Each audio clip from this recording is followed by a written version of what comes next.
बच्चों क्वेश्चन है कि ग्राफ द्वारा ज्ञात कीजिए। आपको ग्राफ बनाना है, उसके बाद ज्ञात करना है कि निम्न समीकरण युग्म का मतलब है बच्चों ये यहां पर नीचे दो समीकरण दिए गए हैं, इन युग्म का हल नहीं है, यानी कि क्या इनका हल है या नहीं है। अगर हल है तो अद्वितीय है या अपरिमित रूप से कितने हल है, हमें ये चेक करना है बच्चों। तो इसके लिए पहले बच्चों हमें इन दोनों का क्या बनाना पड़ेगा, ग्राफ। और ग्राफ बनाने के लिए हम क्या करते हैं, सबसे पहले समीकरण एक ले लेते हैं। पहले इन समीकरणों को बच्चों आप लिखोगे, यहां पर दिया है, ये आप ठीक से लिखना, दिया है इक्वल टू 0, ये हो गया समीकरण एक। और 3x माइनस 24/5y प्लस 3/5 बराबर 0, ये समीकरण 2।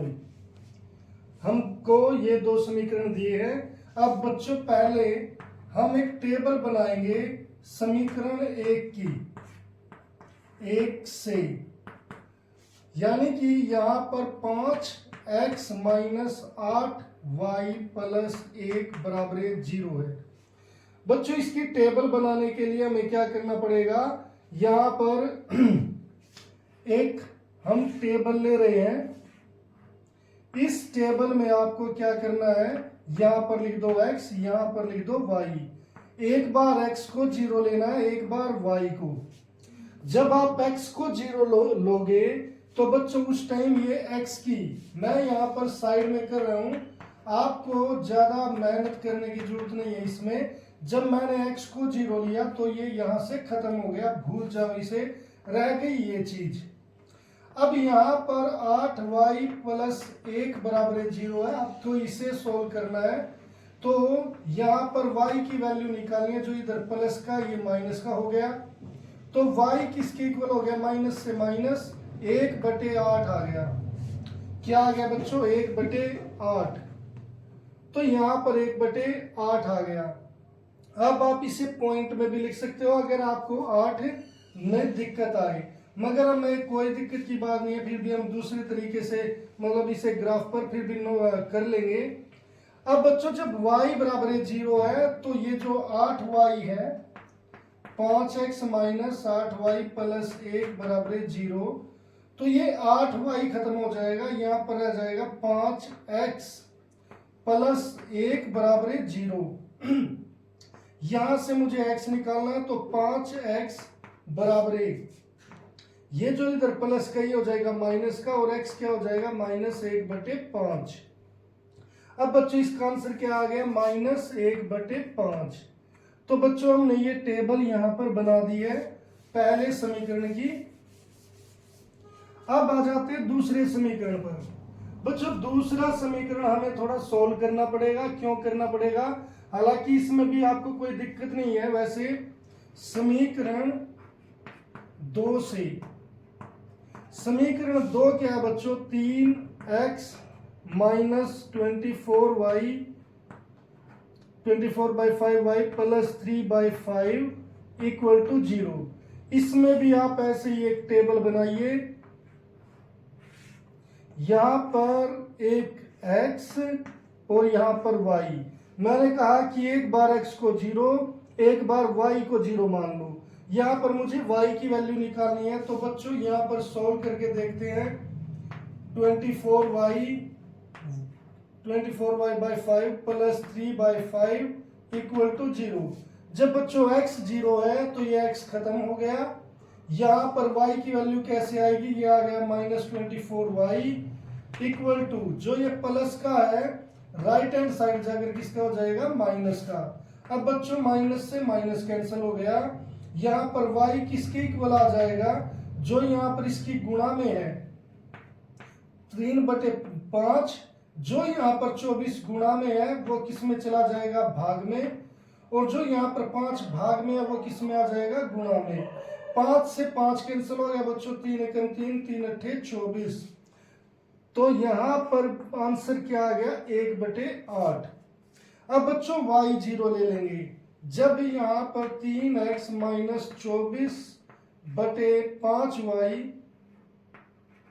प्लस 3/5 इक्वल टू 0 है। जब y 0 लिया तो बच्चों y की जो टर्म है ये 0 होगी और यहाँ पर रह गया 3x प्लस 3/5 इक्वल टू 0।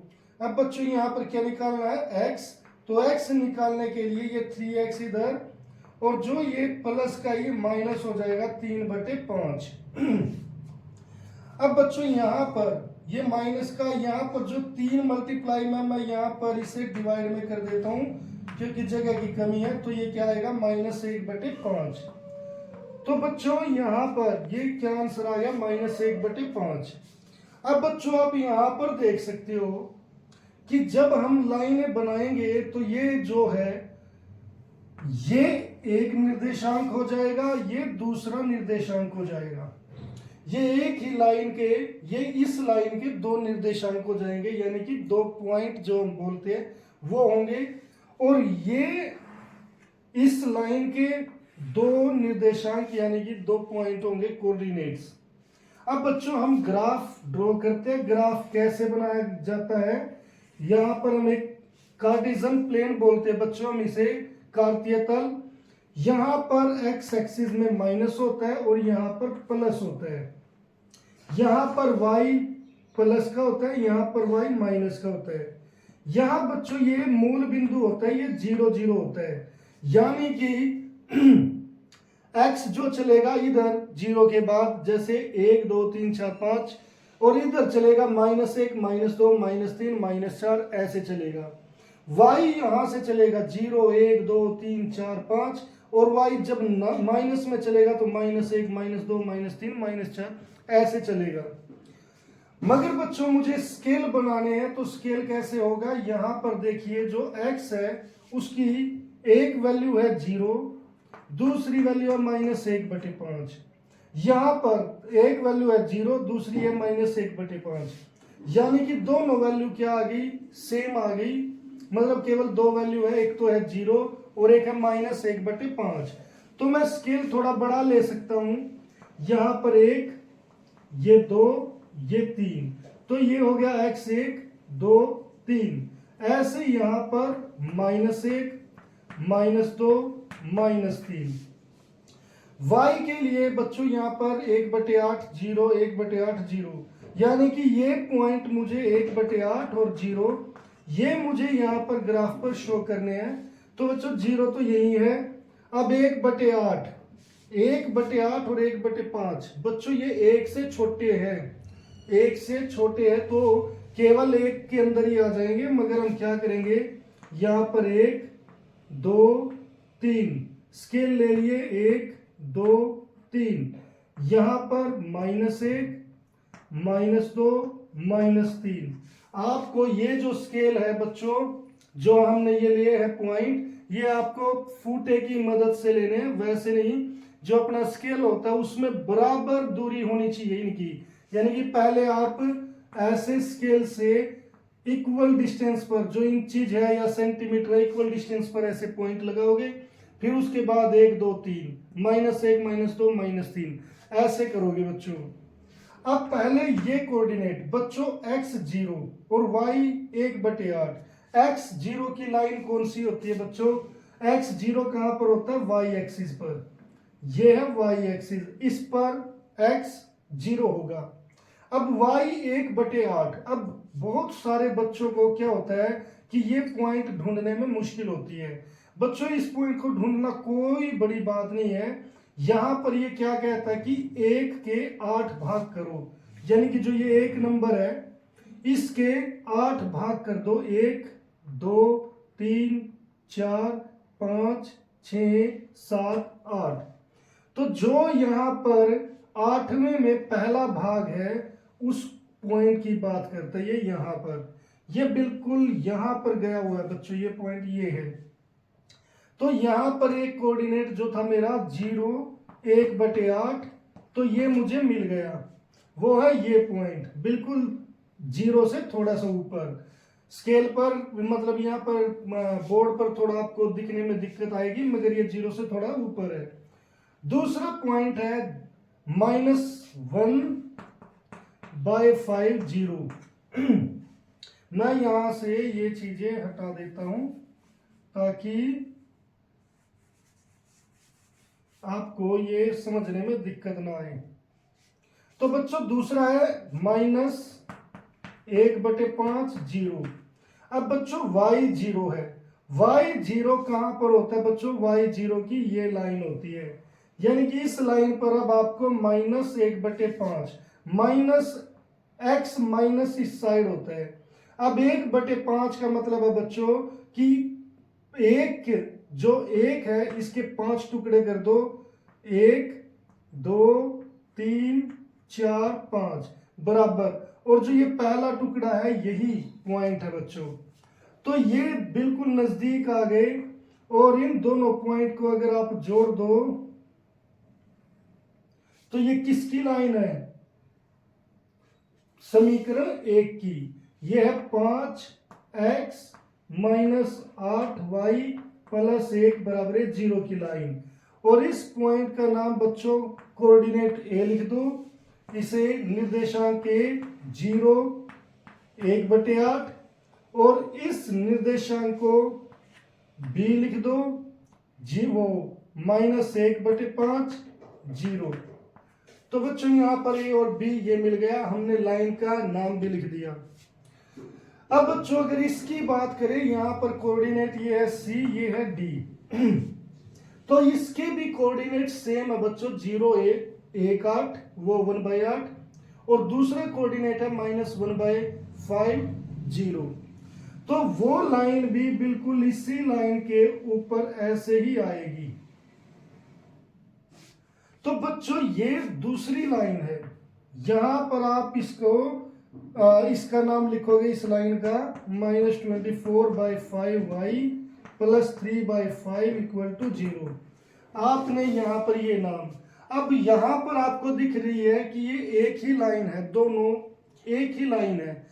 जब दोनों एक ही लाइन हो जाए तो बच्चों ये हर एक पॉइंट पर एक दूसरे को प्रतिच्छेद करती है, यानी कि पहली जो लाइन थी दूसरी लाइन ये हर जगह प्रतिच्छेद करती है, आपस में मिलती है। और बच्चों दो लाइनें जहां पर मिलेंगी, ध्यान से सुनना अब ये बात, दो लाइनें जहां पर भी मिलेगी वहां पर उसका हल होगा। तो पहली बात तो उसने पूछा कि क्या युग्म का, वो युग्म का हल नहीं है, युग्म का हल है। क्यों है? क्योंकि ये हर जगह प्रतिच्छेद करती है। दूसरी बात, क्या इसका हल अद्वितीय? अद्वितीय का मतलब एक है? नहीं, इसके हल कितने हैं? अपरिमित रूप से अनेक हल है, अपरिमित रूप से अनेक हल है। तो हम यहां पर लिखेंगे मैं यहां पर थोड़ा इरेज कर दूं,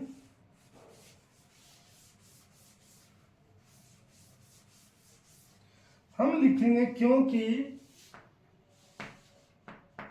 दोनों रेखाएं संपाती है।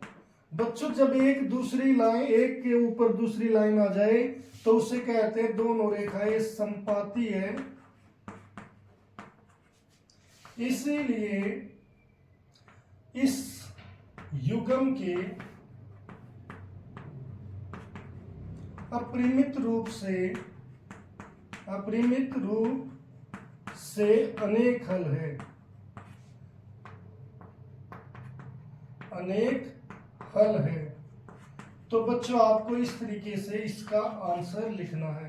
तो यहां पर हम ऐसे ग्राफ विधि द्वारा ये पता कर सकते हैं कि किस युग्म के कितने हल है और कैसे वो हल निकलेंगे।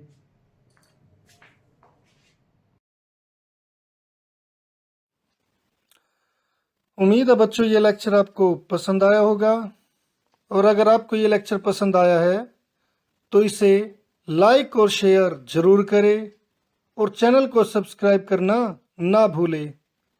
तो मिलते हैं फिर नेक्स्ट लेक्चर में, तब तक के लिए bye, have a nice day.